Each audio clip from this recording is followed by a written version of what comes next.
by statute.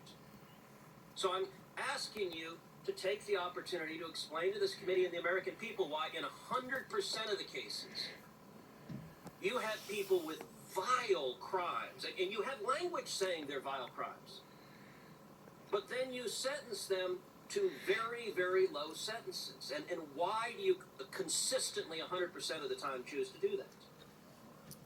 Senator, no one case can stand in for a judge's entire sentencing record.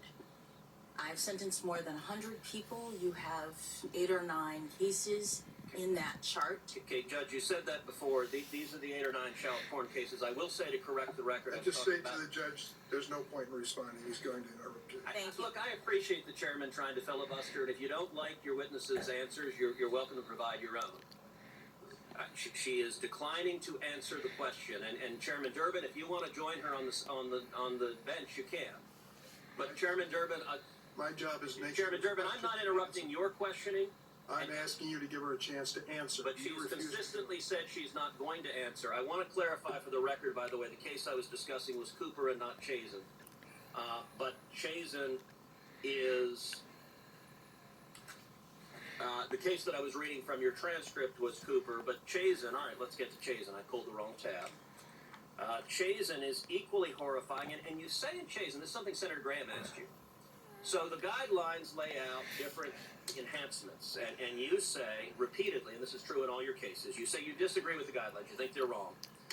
And the 2 guidelines you disagree with is, one, there's an enhancement for use of a computer, and you say the world has changed, and now all of these are on a computer. And I understand that. I don't agree with you, but I understand that. That is a understandable thing to say. But the second thing you say over and over again is there's an enhancement for the number of images.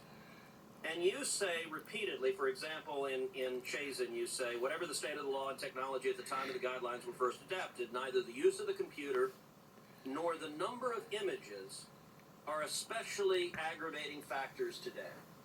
Now, I find that bizarre. And you say it in every case. You say the number of images, it's not an aggravating factor, it doesn't matter, and you won't apply the enhancement. Do you really believe that a predator that has hundreds or thousands of images of hundreds or thousands of children being sexually violated has not committed an offense that is more serious than someone that has a single picture of a single child? A single picture of a single child is horrifying.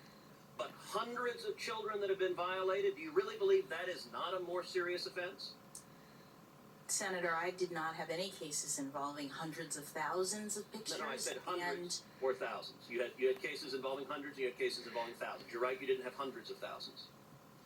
And I also applied an enhancement, just not to the degree of the guidelines. You're right, it's a 5-point enhancement of the guidelines. You provide 2. Yes, so not 0, okay, not the suggestion that I did. Are you suggesting the number of images doesn't matter? Because you say it in court over and over again that the number of images doesn't reflect that it's a more serious crime. Do you really believe that? Senator, as I said to Senator Graham, the court is taking into account a number of circumstances. The commission has done a report about the operation of the guidelines, which enhancements actually reflect different levels of culpability. So let me ask you this, Judge. You said the purpose of sentencing is to distinguish between crimes that are not as serious from truly egregious crimes. Is that right? No, Senator. So what is the purpose of sentencing if it's not to distinguish from less serious crimes from truly egregious crimes? It is to assign proportional punishment. It is to do justice in cases where you have defendants who are convicted of the same conduct but have differing levels of culpability. Well, I will point out that you have a pattern. It doesn't matter how egregious the case is. Senator Hawley talked about the Hawkins case where you had an 18-year-old with pictures of boys as young as 8 being sexually assaulted and raped, and you sentenced him to just 3 months in jail. And I will point out the Stewart case, the last one on this list because we're running out of time. The Stewart case, you described that he had over 6,700 images and videos. So that's a lot, 6,700. That's a lot of kids being sexually assaulted. You have taken over a minute of my time, Mr. Chairman. So you've been given extra time. You usually ask for it. You're given it. Okay, I I know you want to interrupt. I know you don't I like just this want line you to of play question. by the rules. I know you like to interrupt, but I like you've you consumed a to play by the substantial rules. question of my time of my questioning, and I'm going to ask my questions, and you can, if you Senator. want to testify, you're welcome to. Senator, Judge, you play by the same rules as in every other the senator. in the Stewart case, you said from the bench, thus, although this is not necessarily an atypical case, your child pornography possession crime was egregious in the court's view. Okay, so this is a bad one. If you're actually sentencing defendants, you said this was egregious. What did you sentence Stewart for? The guidelines said 97 to 121 months. Prosecutor said 97 months. You said it's egregious. 6,700 images. You come in with 57 Time months. has expired. Why Senators did you use 2 sentence minutes him to over just a lot. 57 months in the Stewart case? Do you want to address that? Because you're claiming it's cherry picking. In fact, you're welcome to explain any of these cases, but let's take the Stewart case. Why Senator Coons, did you sentence him for half the amount? you're not recognized, Senator. Senator If you, Coons, you don't want her to answer that question? you wouldn't allow her any. But Mr. Chairman, she may answer the question. I've asked her why she sentenced Stewart. You've an gone over the egregious- time, Senator, by 2 minutes. Why and she's a half. because you've interrupted me for 2 minutes, Mr. Chairman. Will you allow her to answer the question, or do you not want the American people to hear why, with someone she described as an There egregious comes a point, Senator, where you get a little bit. Chairman Durbin, will you allow her to answer the question? You won't allow her to answer. I will happily allow her to. The question is Senator, why you may did you proceed. sentence Stewart, an egregious child pornography possessor, So, to Judge Jackson. half of the amount Please, Senator. requested by the prosecutor? Please, Senator. Will you allow her to answer the question, Chairman Durbin? Senator Coons, Thank you. Why are you not allowing her to answer the question? There's You're not over another the time senator by here 2 that and a has half. not allowed her to answer the question. you're I'm not asking another question, but allow her to answer the question, Chairman Durbin. Thank you, Chairman. Why do you not want the American people to know what happened in the Stewart case, or any of these cases? Chairman Durbin, I've never seen the chairman refuse to allow a witness to answer a question. You can bang it as loud as you want. I can just tell you, at some point you have to follow the rules. Okay, will you let her answer the question? You've been interrupting, and by the way, with Senator Graham, it went 10 minutes over. You've Sure taken did. a big chunk of the time. Will you allow her to answer the question? You've given her. Why are you afraid of her? She's welcome to answer it right now. Will you let her? Senator Coons, Will you let? So no, you don't want her to answer the question. Senator Coons. Will you let her answer the question? Chairman Durbin, Apparently, Judge we're Jackson. very afraid of the American people hearing the answer to that we question. here in the Senate, in this committee today, are in the middle of a policy fight.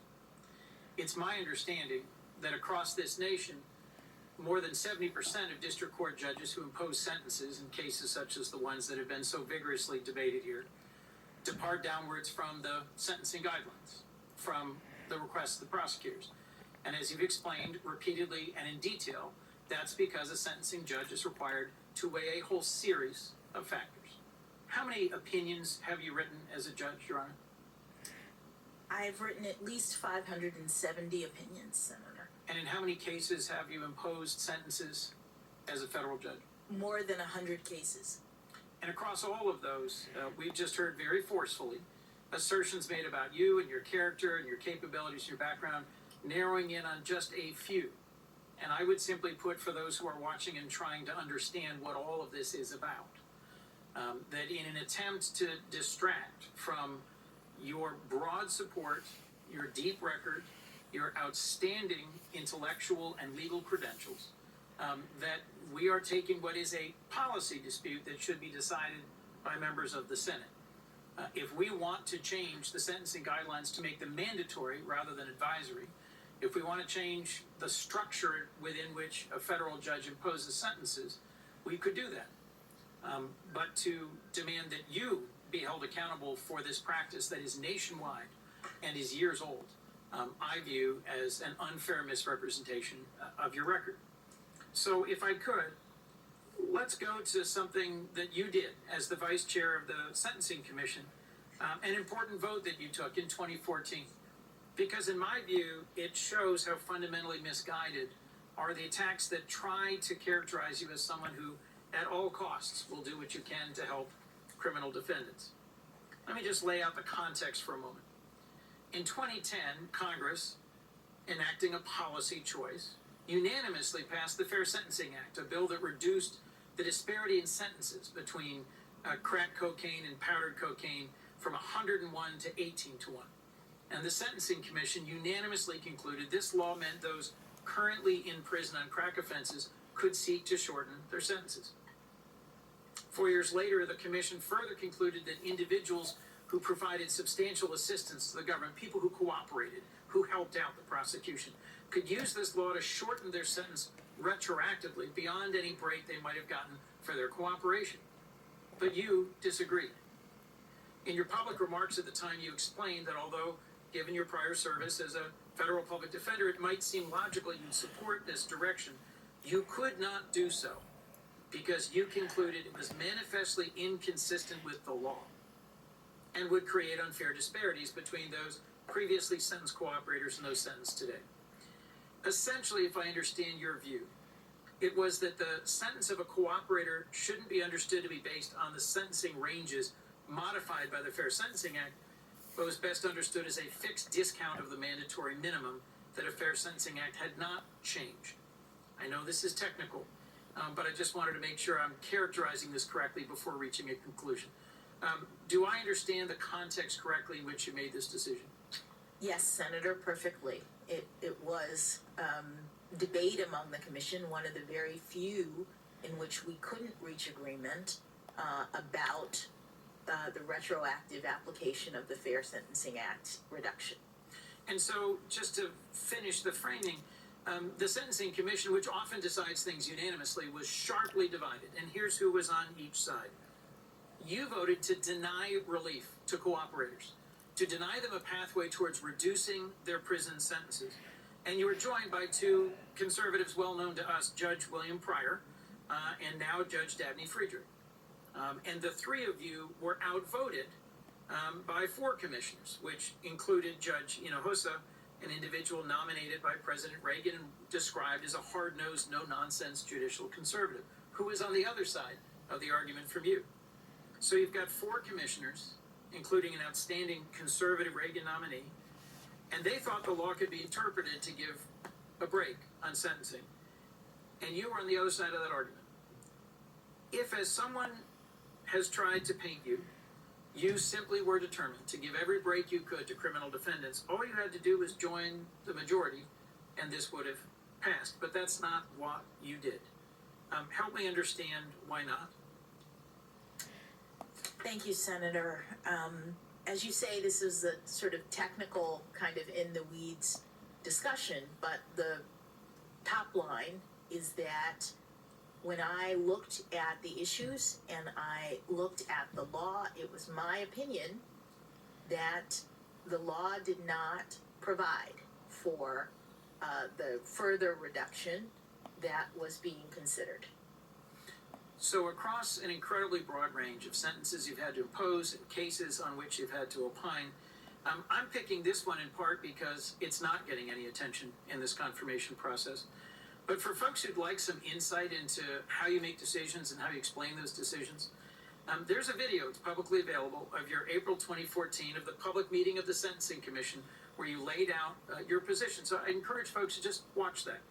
And they'll see a jurist who understands that her commitment above all is to determine what the law requires and then follow it. In my view, that's an individual who belongs on the Supreme Court.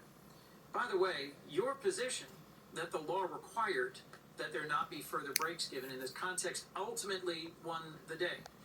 My colleague from New Jersey made a point of mentioning a relevant case, United States versus Booker, yesterday. I have to say that in this case, it was decided in Coons versus United States with a K, not a C. Look, we all have our judicial record from which we work. But the Supreme Court ruled for exactly the same reasons you did in this argument that was made public. So I just think, Your Honor, this is an example of you looking hard at the law, making a tough decision, ultimately being vindicated in that decision, but taking a position that is not the caricature that's been proffered by some of you. Yesterday, I ran through a number of the letters and statements that